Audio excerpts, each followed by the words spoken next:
নমস্কার, আমি মৌপ্রিয়া দাস। আমাদের ইউটিউব চ্যানেলে আপনাদের সকলকে স্বাগত। আজকে এক নতুন পর্ব নিয়ে হাজির হয়ে গেছি। আজকে আমরা জানব বংশগতি সম্পর্কে। জীবজগৎ প্রজননের মাধ্যমেই নিজেদের অস্তিত্বকে বজায় রাখে। এই প্রজননের দ্বারাই প্রতিটি জীব নিজস্ব বৈশিষ্ট্যের প্রকাশ ঘটায় তার সন্তানী বা তার বংশধরের মাধ্যমে। এই যে বংশধর, তাহলে সেটা বংশ বিস্তারের সময় জনিত্রী জীবের বিভিন্ন গুণাবলী অপত্যে অর্থাৎ পরবর্তী বংশধরদের মধ্যে সঞ্চারিত হয়ে জীব তার ঠিক অনুরূপ জীব সৃষ্টি করে। আর যুগ যুগ ধরে এই একই নিয়মে একটি নির্দিষ্ট প্রজাতির জীব কেবল একই বৈশিষ্ট্য সম্পন্ন নির্দিষ্ট প্রজাতির অপত্যেরই জন্ম দেয়। যেমন আম গাছ থেকে আম গাছ হয়, বাঘের থেকে বাঘ হয়, শেয়ালের থেকে শেয়াল হবে এবং মানুষের থেকে মানুষই তৈরি হবে। বংশগতির এই ভাবনা আদিমকাল থেকে মানুষকে ভাবিয়েছে। সেই ভাবনার মধ্যে সাফল্য এনেছেন গ্রেগর জোহান মেন্ডেল তার বংশগতির সূত্রের মাধ্যমে। 1866 খ্রিস্টাব্দে মেন্ডেলের এই মৌলিক সূত্রগুলো মেন্ডেলবাদ নামে প্রতিষ্ঠিত হয়। তিনি প্রথমে বিভিন্ন বৈশিষ্ট্য নিয়ে এক সংকরায়ন পরীক্ষা অর্থাৎ একজোড়া বৈশিষ্ট্যের মধ্যেই সংকরায়ন ঘটান এবং পরবর্তীকালে দুজোড়া বৈশিষ্ট্যের মধ্যে সংকরায়ন ঘটায়। এর মাধ্যমে বংশগতির দুটো সূত্র, একটা পৃথক ভবন সূত্র, একটা স্বাধীন সঞ্চারণ সূত্র তিনি প্রণয়ন করেন। দেখা গেছে যে প্রত্যেক ক্ষেত্রেই জনিত্রী অর্থাৎ পিতা ও মাতা জীবের অনুরূপ বৈশিষ্ট্যগুলো একই নির্দিষ্ট নিয়মে অপত্যদের মধ্যে সঞ্চারিত হয়েছে। এই যে জননের মাধ্যমে এক প্রজন্ম থেকে পরের প্রজন্মে বৈশিষ্ট্যের যে সঞ্চারণ ঘটে তাকেই আমরা বলি বংশগতি। তাহলে বংশগতি আমরা কাকে বলি? যে প্রক্রিয়ায় পিতামাতার বা জনিত্রীর চারিত্রিক বৈশিষ্ট্যগুলি বংশ পরম্পরায় সন্তানিতে বা অপত্যের দেহে সঞ্চারিত হয় তাকেই আমরা বলি বংশগতি। এই যে পিতামাতার বৈশিষ্ট্যগুলো তাদের সন্তানীদের মধ্যে সঞ্চারিত হচ্ছে।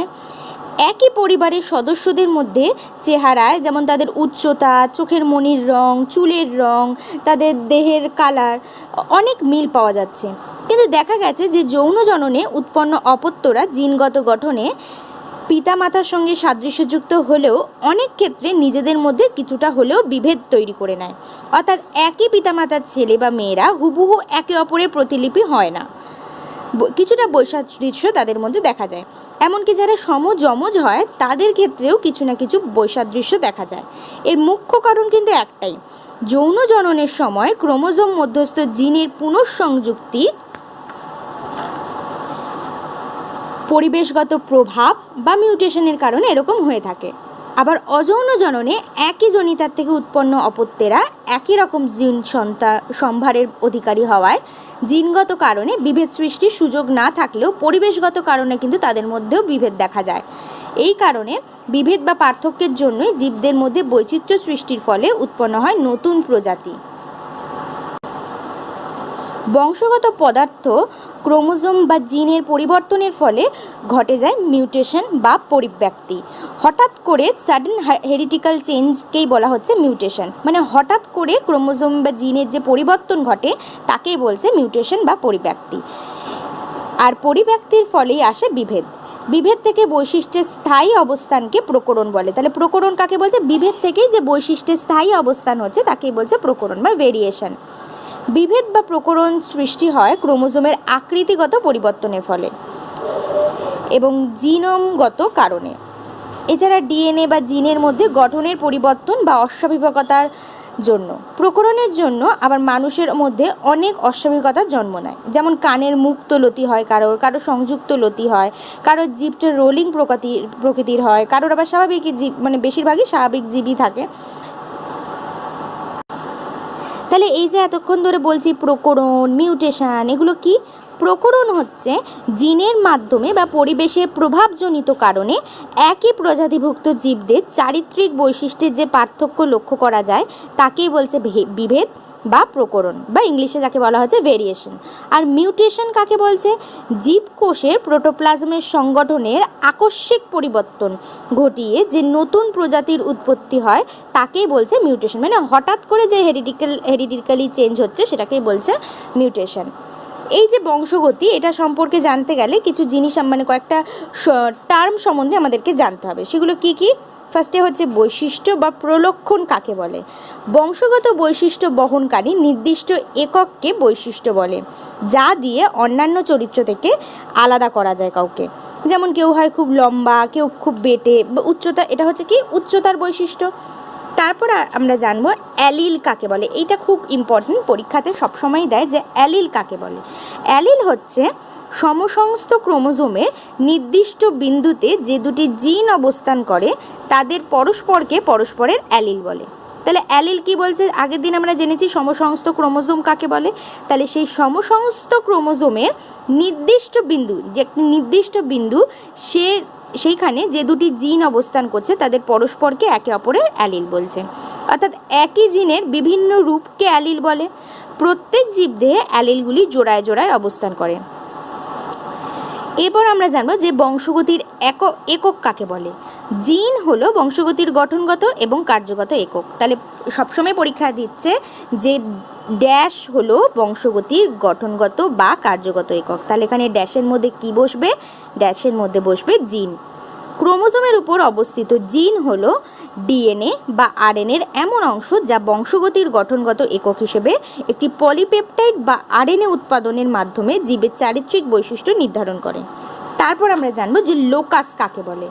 লোকাস হচ্ছে ক্রোমোজোমের উপর যে স্থানে কোনো জিন অবস্থান করে সেই স্থানকে লোকাস বলে। তাহলে লোকাস কাকে বলে? যে ক্রোমোজোমের উপর যে স্থানে কোনো জিন অবস্থান করবে তাকেই লোকাস বলছে। এই যে আমরা একটু আগে জেনেছিলাম এক সংকর, দ্বিসংকর জনন, এগুলো কি? একজোড়া বিপরীত চারিত্রিক বৈশিষ্ট্য সম্পন্ন একই প্রজাতির দুটি জীবের মধ্যে যখন সংকরায়ন ঘটানো হয় তখন তাকে বলা হয় এক সংকর জনন বা মোনোহাইব্রিড। তার মানে কি বলতে চাইছে? একজোড়া বিপরীত চারিত্রিক বৈশিষ্ট্য। আর যখন দুই জোড়া বিপরীত চারিত্রিক বৈশিষ্ট্য সম্পন্ন একই প্রজাতির দুটি জীবের মধ্যে সংকরায়ন ঘটানো হয় তখন তাকে বলছে দ্বিসংকর। এবার আমরা জানবো যে সমসংকর এবং বিষম সংকর জীব কাদেরকে বলা হচ্ছে। দুটি সমসংস্থ ক্রোমোজোমে যদি কোনো একটি বৈশিষ্ট্যের জন্য সমধর্মী অ্যালিল থাকে তবে সেই জীবটিকে সেই বৈশিষ্ট্যের সাপেক্ষে সমসংকর বা হোমোজাইগাস বলছে। হোমো মানে আমি আগের দিনও বলেছিলাম একই। তাহলে কি বলতে চাইছে? যে দুটি সমসংস্থ ক্রোমোজোমে যদি কোনো একটি বৈশিষ্ট্যের জন্য সমধর্মী অ্যালিল থাকে তবে সেই জীবটিকে সেই বৈশিষ্ট্যের সাপেক্ষে সমসংকর বলা হচ্ছে। যেমন উচ্চতা সাপেক্ষে দুটো ক্যাপিটাল টি আর দুটো স্মল টি হচ্ছে সমসংকর জীব। ঠিক সেরকমভাবেই দুটি সমসংস্থ ক্রোমোজোমে যদি কোনো কোনো একটি বৈশিষ্ট্যের জন্য দুটো বিপরীতধর্মী অ্যালিল থাকে, আগেরটায় কিন্তু একই সমধর্মী অ্যালিল ছিল, আর এখন কি হচ্ছে যে দুটো বিপরীতধর্মী অ্যালিল থাকছে, তবে সেই জীবটিকে সেই বৈশিষ্ট্যের সাপেক্ষে বিষম সংকর বা হেটেরোজাইগাস বলা হচ্ছে। এই যে সংকর বলছি, তাই সংকরায়ন বা হাইব্রিডাইজেশন কাকে বলছে? সাধারণভাবে কোনো চরিত্রের সাপেক্ষে বিপরীত বৈশিষ্ট্যযুক্ত দুটো জীবের মিলনকে সংকরায়ন বলা হচ্ছে। একটি চরিত্রের জন্য বিপরীতধর্মী দুটি জীবের মিলনকে এক সংকরায়ন, আর দুটি চরিত্রের জন্য বিপরীতধর্মী দুটি জীবের মিলনকে দ্বিসংকরায়ন বলছে। এবার আমরা জানবো যে বিশুদ্ধ জীব আর সংকর জীব কাকে বলে। দুটি সম বা অবিমিশ্র বৈশিষ্ট্য সম্পন্ন জীবের মিলনের ফলে যে জীবের সৃষ্টি হয় তাকে বলছে বিশুদ্ধ জীব। আর দুটো ভিন্ন বৈশিষ্ট্য সম্পন্ন জীবের মিলনের ফলে যে মিশ্র বৈশিষ্ট্যযুক্ত জীবের সৃষ্টি হয় তাকে বলছে সংকর জীব। তাহলে যেটা মিশ্র বৈশিষ্ট্যযুক্ত জীব হয়ে গেলে তখন তাকে বলছে সংকর, আর যখন দুটো সম বৈশিষ্ট্য সম্পন্ন জীবের মিলনের ফলে যে জীবের সৃষ্টি হচ্ছে তাকে বলছে বিশুদ্ধ। জনিত্রী জনু কাকে বলছে সংকরায়নের জন্য প্রাথমিকভাবে একটি জীবকে পুরুষ এবং অপর একটি জীবকে স্ত্রী হিসেবে নির্বাচিত করে তাদের মধ্যে সংকরায়ন ঘটানো হয়। এই পুং ও স্ত্রী জীব দুটিকে জনিত্রী জনু হিসেবে বলা হয়। এবার বলছে অপত্য জনু কাকে বলছে। সংকরায়নের পরীক্ষার জন্য যে দুটি বিশুদ্ধ লক্ষণযুক্ত জীব নির্বাচন করা হয় তাদেরকে জনিত্রী জনু বলে, একটু আগে আমরা জানলাম। সেই জনিত্রী জনু সংকরায়নের ফলে যে সকল অপত্য জীব সৃষ্টি হয় তাকে তাদের প্রথম অপত্য জনু এবং প্রথম অপত্য জনু দুটি জীবের মিলনের ফলে যে সকল জীব অপত্য সৃষ্টি হয় তাকে দ্বিতীয় অপত্য জনু বলা হয়। এবার আমরা জানব প্রকট ও প্রচ্ছন্ন বৈশিষ্ট্য কাকে বলে? যে বৈশিষ্ট্য বিপরীতধর্মী অন্য কোনো বৈশিষ্ট্যের প্রকাশে বাধা দেয় কিন্তু নিজে প্রকাশ পায়, যেটা বাইরে থেকে দেখলেই তুমি বুঝতে পারবে সেটা হচ্ছে প্রকট বৈশিষ্ট্য। আর প্রচ্ছন্ন বৈশিষ্ট্য কাকে বলছে?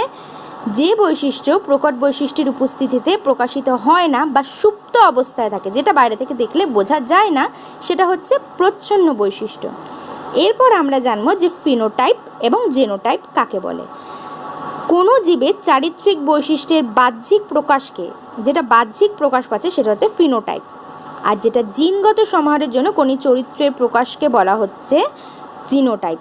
তাহলে ফিনোটাইপ হচ্ছে কোনো জীবের চারিত্রিক বৈশিষ্ট্যের বাহ্যিক প্রকাশকে ফিনোটাইপ বলে, আর জিনোটাইপ হচ্ছে জীবের জিনগত সমাহারের জন্য কোনো চরিত্রের প্রকাশকে জিনোটাইপ বলে।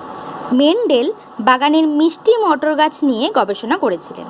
মটর গাছের মধ্যে অনেকগুলো চারিত্রিক বৈশিষ্ট্য, যেমন লম্বা, বেটে, বেগুনি ফুল, সাদা ফুল, গোল ও কুঞ্চিত মটর বীজ, হলুদ ও সবুজ মটর বীজ ইত্যাদি লক্ষ্য করছিলেন। মটর ফুল উভলিঙ্গ ফুল হয়, তাই স্বপরাগযোগী হয়। কিন্তু মেন্ডেল কী করেছিলেন? মটর ফুলের ইতর পরাগযোগ ঘটিয়েছিলেন।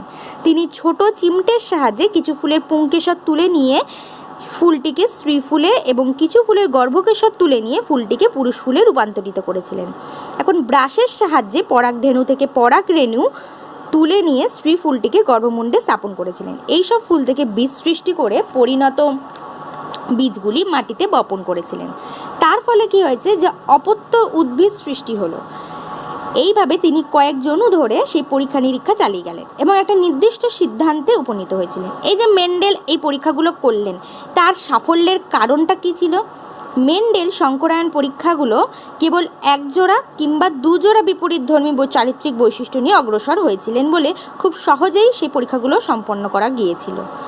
মেন্ডেল প্রতিটি পরীক্ষালব্ধ ফলাফল অন্ততপক্ষে 3টি বংশানুক্রমিক পর্যন্ত পর্যালোচনা করে লিপিবদ্ধ করেছিলেন। ফলে সব ক্ষেত্রে অনুপাতের ভিত্তিতে সূত্র নির্ধারণ সহজ হয়েছিল। আরেকটা কেন উনি সাফল্য পেয়েছিলেন, যে মেন্ডেল সংকরায়ন পরীক্ষার জন্য প্রাথমিকভাবে যেসব উদ্ভিদ নির্বাচন করেছিলেন সেগুলো সবগুলোই ছিল বিশুদ্ধ চারিত্রিক বৈশিষ্ট্য সম্পন্ন। আর অধিক সংখ্যক অপত্যের বিশ্লেষণ ও সংকরায়ন পদ্ধতিতে সৃষ্ট অপত্যের বৈশিষ্ট্যের ভিত্তিতে মেন্ডেল তার মতবাদটা প্রতিষ্ঠা করেছিলেন। এই মেন্ডেল একসংকর জনন পরীক্ষা এবং দ্বিসংকর জনন পরীক্ষা থেকে এটি নির্দিষ্ট সিদ্ধান্তে বা সূত্রে উপনীত হয়েছিলেন। এই একসংকর জনন কি? একটু আগে আমি বলেছি যে একজোড়া বিপরীত চারিত্রিক বৈশিষ্ট্য সম্পন্ন একই প্রজাতির দুটি জীবের মধ্যে যখন সংকরায়ন হয় তখন তাকে বলছে একসংকর জনন বা মোনোহাইব্রিড ক্রস। এই একসংকর জনন পরীক্ষাটা কি? মেন্ডেল তার বংশগতি সম্পর্কিত পরীক্ষা নিরীক্ষা করার জন্য 120 ফুট লম্বা আর 20 ফুট চওড়া একটা বাগানে 34টা বিভিন্ন প্রজাতির মটর গাছ লাগিয়েছিলেন। এদের প্রত্যেকটির ভ্যারাইটি ছিল বিশুদ্ধ বা খাঁটি চরিত্র। আগে বলেছিলাম উনি সাফল্য লাভটা এই কারণে করেছিলেন কারণ উনি সমস্ত কিছুই একদম বিশুদ্ধ চরিত্রের ভ্যারাইটি নিয়েছিলেন। এই গাছগুলো ছিল বিপরীত চারিত্রিক বৈশিষ্ট্যের অধিকারী। মেন্ডেল এক সংকরায়ন পরীক্ষার জন্য বিশুদ্ধ বৈশিষ্ট্যগুলোর একটি লম্বা মটর গাছের সঙ্গে একটি বিশুদ্ধ বৈশিষ্ট্য সম্পন্ন বেটে মটর গাছের ইতর পরাগযোগ ঘটায়। তাহলে একটা লম্বা নিয়েছিল, একটা বেটে নিয়েছিল। পরীক্ষাটি শুরু করার আগে স্ত্রী ফুল হিসেবে নির্বাচিত ফুলটি থেকে অপরিণত অবস্থায় সমস্ত পুংকেশরগুলি বিচ্ছিন্ন করে নেন যাতে স্বপরাগযোগের কোনো সম্ভাবনাই না থাকে। এরপর পুরুষ ফুলের পরিণত এবং পুংরেণু স্ত্রী ফুলের গর্ভমুণ্ডের ওপর স্থাপন করে বিশুদ্ধ লম্বা এবং বিশুদ্ধ বেটে মটর গাছের মধ্যে ইতর পরাগযোগ ঘটান। এর ফলে উৎপন্ন বীজ থেকে প্রথম অপত্য বংশে যেসব গাছগুলো উৎপন্ন হয়েছিল সেগুলো সবকটাই কি হয়েছিল? লম্বা বৈশিষ্ট্য সম্পন্ন হয়েছিল। প্রথম অপত্যজনিত উৎপন্ন মটর গাছগুলোর মধ্যে স্বপরাগযোগ ঘটিয়ে তিনি যে পরবর্তী বংশধর তৈরি করলেন, অর্থাৎ দ্বিতীয় অপত্যজনু যাকে বলছে, সেই দ্বিতীয় অপত্যজনুর যে উৎপন্ন বীজগুলো ছিল তার মধ্যে 75% অর্থাৎ 3 ভাগ ছিল লম্বা বৈশিষ্ট্যের আর 1 ভাগ ছিল বেটে বৈশিষ্ট্যের। এই F2 জনুর ফিনোটাইপ অনুপাত, এই যে 3 ভাগ লম্বা 1 ভাগ বেটে, তাহলে এখানে রেশিওটা কি হচ্ছে? 3:1। তাহলে ফিনোটাইপ অনুপাত কি? 3:1। আর জিনোটাইপ অনুপাত কি? 1:2:1। কেন? কারণ 1 ভাগ হয়েছিল বিশুদ্ধ লম্বা, 2 ভাগ হলো সংকর লম্বা আর 1 ভাগ হলো বিশুদ্ধ বেটে। তাহলে 1:2:1। তাহলে যদি তোমাদের বলে যে মেন্ডেলের ফিনোটাইপ মটর গাছগুলো ফিনোটাইপ অনুপাত কি 3:1, কারণ 3 ভাগ লম্বা হয়েছিল 1 ভাগ বেটে হয়েছিল। আর জিনোটাইপ অনুপাত কি 1:2:1। এরপর মেন্ডেল কি সিদ্ধান্তে উপনীত হয় যে জীবদেহে প্রতিটি বংশগত বৈশিষ্ট্যের জন্য পৃথক পৃথক জিন দায়ী থাকে, যেগুলোকে মেন্ডেল ফ্যাক্টর হিসেবে ব্যবহার করেন।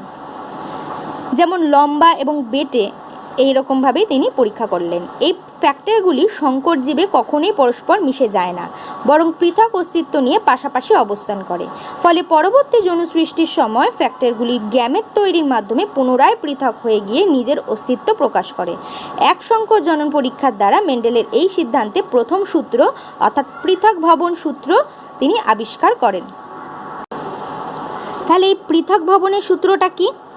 কোনো জীবের একজোড়া বিপরীত বৈশিষ্ট্য জনিত্রী যনু থেকে অপত্য যনুতে সঞ্চারিত হওয়ার সময় একত্রিত হলেও বৈশিষ্ট্য বা অ্যালিলগুলি কখনো মিশ্রিত হয় না, বরং গ্যামেট গমনকালে বিপরীতধর্মী বৈশিষ্ট্যগুলো পরস্পর পৃথক হয়ে যায়। এটাই তার পৃথক ভবনের সূত্র। এরপর তিনি কি করলেন? গিনিপিগের এক সংকর জনন পরীক্ষা করলেন। গিনিপিগের এক সংকর জনন পরীক্ষার জন্য একটা বিশুদ্ধ কালো গিনিপিগ নিলেন, তার সঙ্গে একটি বিশুদ্ধ সাদা গিনিপিগের সংকরায়ন ঘটালেন।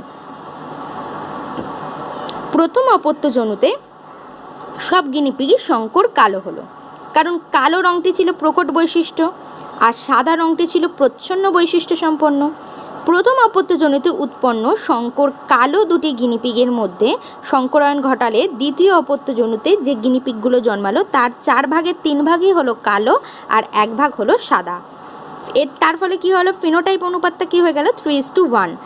আবার 3 ভাগ কালো গিনিপিগের মধ্যে 1 ভাগ হলো বিশুদ্ধ কালো, 2 ভাগ হলো সংকর কালো।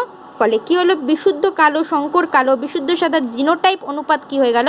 1:2:1। তাহলে মেন্ডেল যে পরীক্ষাগুলো করেছিলেন তার ফিনোটাইপ অনুপাত ছিল, মানে এক সংকর জননে ফিনোটাইপ অনুপাত ছিল 3:1 আর জিনোটাইপ অনুপাত হলো 1:2:1। এটা কিন্তু পরীক্ষায় সবসময় দেয়, তাই অনুপাতটা ফিনোটাইপ আর জিনোটাইপের মনে রাখবে। এরপর তিনি কি করলেন? জিনোটাইপ দ্বিসংকর জনন করলেন। এই দ্বিসংকর জনন কাকে বলছে? এতক্ষণ আমরা এক সংকর জনন জেনেছিলাম, এবার আমরা দ্বিসংকর জনন জানব। দুজোড়া বিপরীত চারিত্রিক বৈশিষ্ট্য সম্পন্ন একই প্রজাতিভুক্ত দুটো জীবের মধ্যে যখন সংকরায়ন ঘটানো হয় তখন তাকে বলছে দ্বিসংকর জনন বা ডাই হাইব্রিড। এই দ্বিসংকর জননের পরীক্ষাটা কেমন করলেন? মেন্ডেল তার দ্বিসংকর জনন পরীক্ষার জন্য একটি বিশুদ্ধ হলুদ রঙের গোলাকার বীজযুক্ত মটর গাছের সঙ্গে একটি বিশুদ্ধ সবুজ রঙের কুঞ্চিত বীজযুক্ত মটর গাছের সংকরায়ন ঘটালেন। তারপর কি হলো? হলুদ রঙের জন্য ওয়াই জিন আর সবুজ রঙের জন্য মানে ওটা ক্যাপিটাল ওয়াই জিন আর সবুজ রঙের জন্য স্মল ওয়াই জিনের ওপর প্রকট করলেন। অপরদিকে গোলাকারের জন্য ক্যাপিটাল আর আর কুঞ্চিতের জন্য স্মল আর জিনের ওপর তিনি প্রকট করলেন। সংকরায়নের ফলে জনিত্রী যনু থেকে উদ্ভূত প্রথম অপত্য যনুতে উদ্ভিদগুলো হলুদ রঙের গোলাকার বীজযুক্ত হলো। এর ফলে প্রথম যে অপত্য যনু মানে অর্থাৎ F1 যনুর গাছগুলোর মধ্যে স্বপরাগযোগ ঘটিয়ে মেন্ডেল দ্বিতীয় অপত্য যনুতে নির্দিষ্ট অনুপাতে 4 প্রকার বৈশিষ্ট্য সমন্বিত উদ্ভিদ দেখতে পেলেন। এদের মধ্যে 9 ভাগ হলুদ এবং গোলাকার হলো, 3 ভাগ হলুদ এবং কুঞ্চিত হলো, 3 ভাগ সবুজ এবং গোলাকার হলো, 1 ভাগ সবুজ এবং কুঞ্চিত হলো। অর্থাৎ যদি দ্বিসংকর জননের যে বৈশিষ্ট্য অনুপাতটা চায় তাহলে কী হবে? 9:3:3:1। কী হবে? 9:3:3:1। তাহলে দ্বিসংকর জননের ফেনোটাইপ অনুপাত কি? 9:3:3:1 আর জিনোটাইপ অনুপাত কি? 1:2:2:4:1:2:1:2:1। এটা তোমাদের একটা চার্টের আকারে আমি দেখিয়ে দেবো। মেন্ডেল এই সিদ্ধান্তে কি উপনীত হলেন? দ্বিসংকর জনন পরীক্ষার বৈশিষ্ট্যগুলো যে কেবল অপত্য যনুতে সঞ্চারিত হয়েছে তাই নয়, বৈশিষ্ট্যগুলো স্বাধীনভাবে সকল সমন্বয়ে সঞ্চারিত হয়েছে। যেমন হলুদ গোলাকারের সঙ্গে হলুদ কুঞ্চিতের, সবুজ গোলাকারের সঙ্গে সবুজ কুঞ্চিতের। এই দ্বিসংকর জনন পরীক্ষার মাধ্যমেই তিনি তার দ্বিতীয় সূত্র অর্থাৎ স্বাধীন সঞ্চরণ সূত্রটির প্রবর্তন ঘটান। এই স্বাধীন সঞ্চরণ সূত্রটি কি? কোনো জীবের দুই বা ততোধিক যুগ্ম বিপরীতধর্মী বৈশিষ্ট্যগুলি জনিত্রী জনু থেকে অপত্য জনুতে সঞ্চারিত হওয়ার সময় একত্রিত হলেও শুধুমাত্র গ্যামেট গঠনকালে এরা যে পরস্পরের থেকে পৃথক হয় তাই নয়, উপরন্তু প্রত্যেকটি বৈশিষ্ট্য স্বাধীনভাবে যে কোনো বিপরীত বৈশিষ্ট্যের সঙ্গে সম্ভাব্য সকল প্রকার সমন্বয়ে সঞ্চারিত হয়। এটাই ছিল তার স্বাধীন সঞ্চারণ সূত্র। এখন আমি তোমাদেরকে একটা চেকার বোর্ড দেখাবো। এইখানে দেখো প্রথমে দুটো সিম্বল দিতে হয়, একটা হচ্ছে স্ত্রী গ্যামেটে দিতে হয়, একটা পুং গ্যামেটে দিতে হয়। স্ত্রী গ্যামেট মানে স্ত্রীরা সবসময় সাজতে ভালোবাসে, তাই দেখো তার সিম্বলটা আয়নার চিহ্নের মতো। আর পুরুষরা কি হয় না তীর খেলতে ভালোবাসে, তাই দেখো তীরের সিম্বলের মতো হচ্ছে পুরুষেরটা। এদিকে হবে স্ত্রী গ্যামেট, এদিকে হবে পুং গ্যামেট। এদিকে হবে স্ত্রী গ্যামেটের চিহ্ন, এদিকে হবে পুং গ্যামেটের চিহ্ন। এইবার দেখো এইখানে আমরা লিখব capital Y capital R, capital Y small Y capital R, আর স্মল ওয়াই স্মল আর। ঠিক এখানে স্ত্রী গ্যামেটে যা যা লিখব এখানেও পুং গ্যামেটে ঠিক সেই একই জিনিস লিখব। এখানে ক্যাপিটাল ওয়াইটা কি সিম্বলটাকে করছে, হলুদ রঙকে, স্মল ওয়াই সবুজ কালারকে, ক্যাপিটাল আর গোলাকার, আর স্মল আর কুঞ্চিতকে। এইবার দেখো এখানে দেখো এইটার সাথে এরকমভাবে আমরা মিলিয়ে লিখব। তাহলে ওয়াইগুলোকে প্রথমে লিখে নেব, তারপর আরগুলোকে লিখব। তাহলে ক্যাপিটাল ওয়াই আছে ক্যাপিটাল ওয়াই লিখলাম, ক্যাপিটাল ওয়াই আছে ক্যাপিটাল ওয়াই লিখলাম, ক্যাপিটাল আর আছে ক্যাপিটাল আর লিখলাম, ক্যাপিটাল আর আছে ক্যাপিটাল আর লিখলাম। ঠিক সেমভাবে দেখো এটার সাথে এইটা, তাহলে ক্যাপিটাল ওয়াই ক্যাপিটাল আর, তারপর স্মল আর। আগে ক্যাপিটালগুলো লিখে নেব, তারপর স্মলগুলো লিখব। ঠিক সেরকমভাবে এইটার সাথে এইটা, তাহলে capital Y small Y capital R. ঠিক সেমভাবে এইটার সাথে আবার এইটার প্রথমটারই capital Y small Y capital R small R. এবার আমাদের চিহ্নগুলো কি বলছিল, ক্যাপিটাল ওয়াই সবসময় হলুদ রঙকে করবে আর ক্যাপিটাল আর গোলাকার। তাই প্রথমটায় আমাদের দুটোই ওয়াই দুটোই ক্যাপিটাল দুটোই স্মল ক্যাপিটালে এসেছে, তাহলে প্রথমটা হলুদ গোল হবে। তারপরেরটা দেখো এখানেও তাই, যদি ক্যাপিটালগুলো থাকে তাহলে সেটাই লিখতে হবে হলুদ গোলাকার। তারপরে দেখো এটাও ক্যাপিটাল ওয়াই আছে ক্যাপিটাল আর আছে হলুদ গোলাকার। এখানেও দেখো ক্যাপিটাল ওয়াই আছে ক্যাপিটাল আর আছে হলুদ গোলাকার। সেকেন্ডটার ক্ষেত্রে ঠিক সেমভাবে এখানে এর সাথে এটার সাথে এইটা, ঠিক আছে। তাহলে capital Y capital R small R, ঠিক সেমভাবে এটার সাথে এইটার করলে যেটা বেরোবে এরকমভাবে। এইবার দেখো এখানে ক্যাপিটাল ওয়াই আছে ক্যাপিটাল আর আছে, তাহলে হলুদ গোলাকার লিখেছি।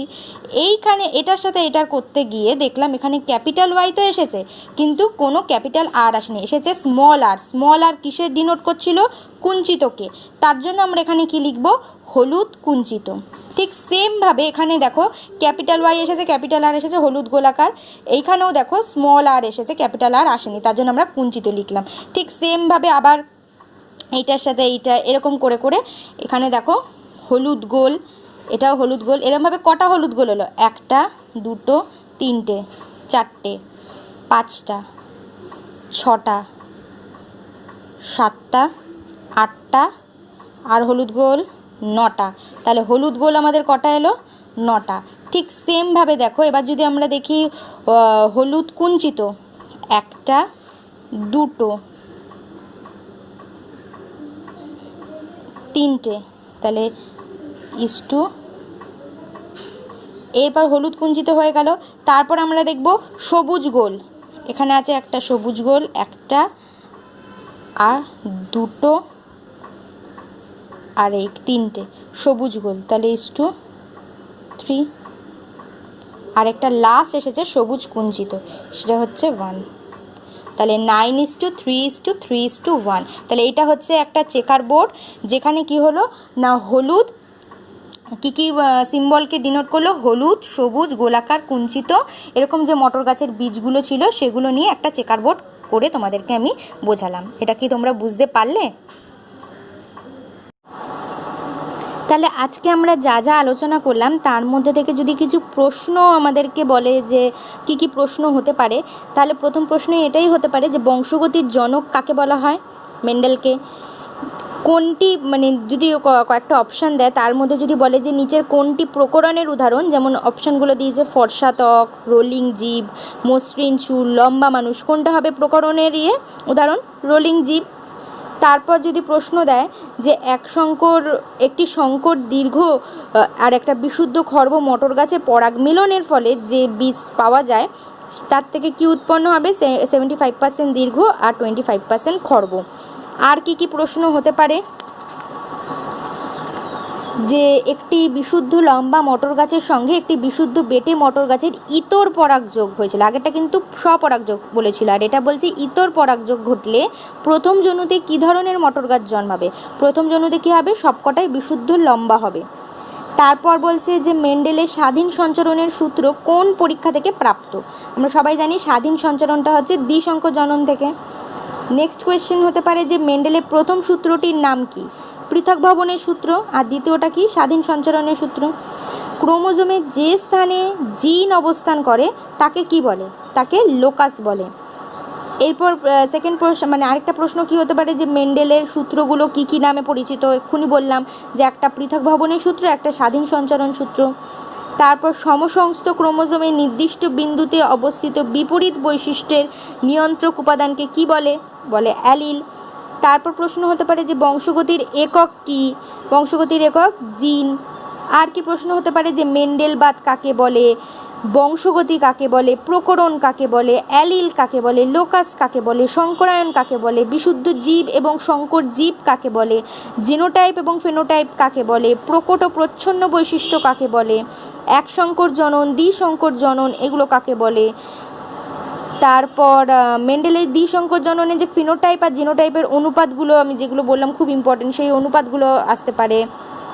তারপর মেন্ডেলের যে দুটো সূত্র, একটা পৃথক ভবনের সূত্রটা লেখো, একটা মেন্ডেলের স্বাধীন সঞ্চরণের সূত্রটা লেখো, এরকমও প্রশ্ন আসতে পারে 2 মার্কসের।